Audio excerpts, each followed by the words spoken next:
So think about this for a second. What if a place wasn't just involved in slavery, but was literally engineered from day one to perfect it? That's the story we're getting into today. We're looking at South Carolina, a colony that deliberately, step by step, built itself into this massive economic and political machine, all powered by human bondage. I mean, that's a pretty intense question, right? Did the harshest system of slavery in the entire U.S. really exist in just one state? Well, the history books seem to point to one specific place. Look, slavery was a horrible reality in so many colonies, we all know that. But one was just different. It was unique in how systematically, how deliberately it was built from the ground up. And really, that is the key thing to wrap your head around. This whole system, it wasn't some accident, it didn't just slowly evolve over time. No, it was a choice, a series of very calculated decisions that created this massive engine of wealth, all built on the backs of enslaved people. So let's actually take a look at the blueprint they used to build this machine. Okay, so where do you start? First things first, you write the rules. The entire system didn't just start with ships and chains. It started with ink on paper. It started by laying a legal foundation for everything that was about to happen. And the speed at which this happens is, well, it's pretty startling. Think about it. In 1663, the official plans for the colony, they don't even mention African slavery. But fast forward just 6 years, to 1669, and boom! It's written right there, explicitly, in the colony's founding constitution. So by the time the first governor shows up in 1670, the deal is already done. The precedent is set in stone. And just listen to the words they used. This isn't buried in some complicated legal jargon. It's right there, plain as day. It's stark, it's clear, and honestly, it's chilling.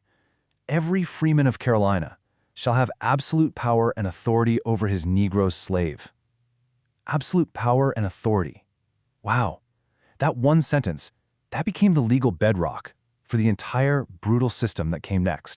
So you gotta ask, where did this idea come from? This fully formed, incredibly harsh model of slavery.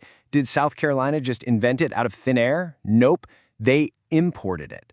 It was basically ready-made, brought in from a place that had already perfected its own brutal system.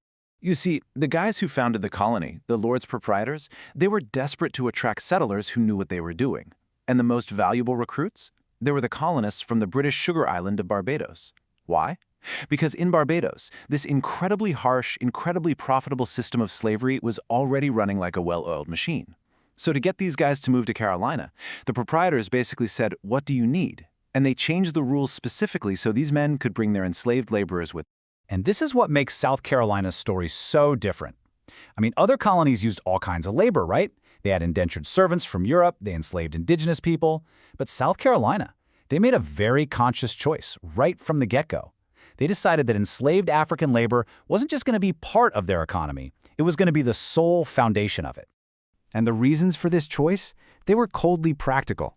It was all about the skills and knowledge that enslaved people brought from the West Indies and Africa, skills that were invaluable in that subtropical environment. I'm talking about knowing how to navigate the waterways, having the right agricultural skills for the climate, and, tragically for them, they were believed to be more immune to diseases like malaria and yellow fever that were just wiping out Europeans. Their expertise was literally exploited to build the entire colony from scratch. So you make this deliberate choice in who you're going to force to labor for you, and it leads to a demographic shift that's unlike anything else in English North America. The whole colony was about to change big time. Get ready for this number. By the year 1715, 60%. That was the percentage of the population in South Carolina that was black. 60%. Let that sink in. This wasn't just a large number of enslaved people, this was a black majority. I mean, look at that chart.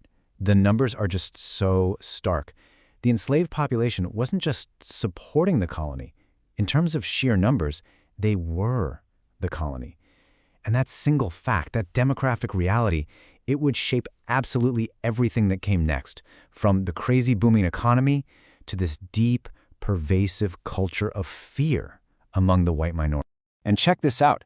That phrase, Negro country, that's not some modern term a historian made up. No, that's what people at the time called it. Starting around 1708, you see letters and official documents referring to South Carolina that way. They were acknowledging what it had become.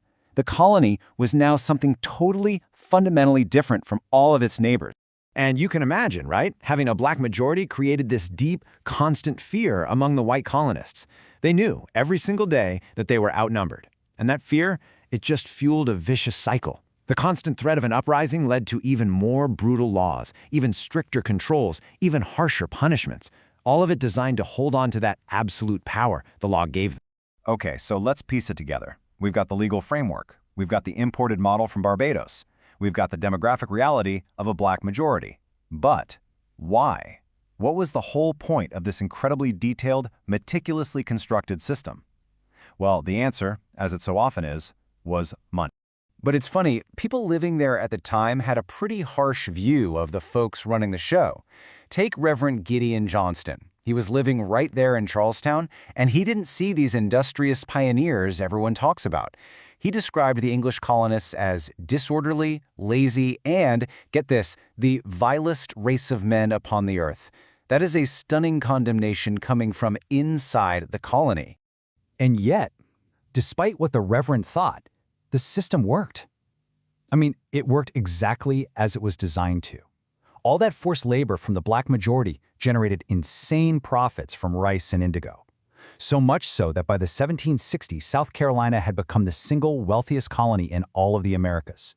It created these massive, enormous fortunes for the white elite.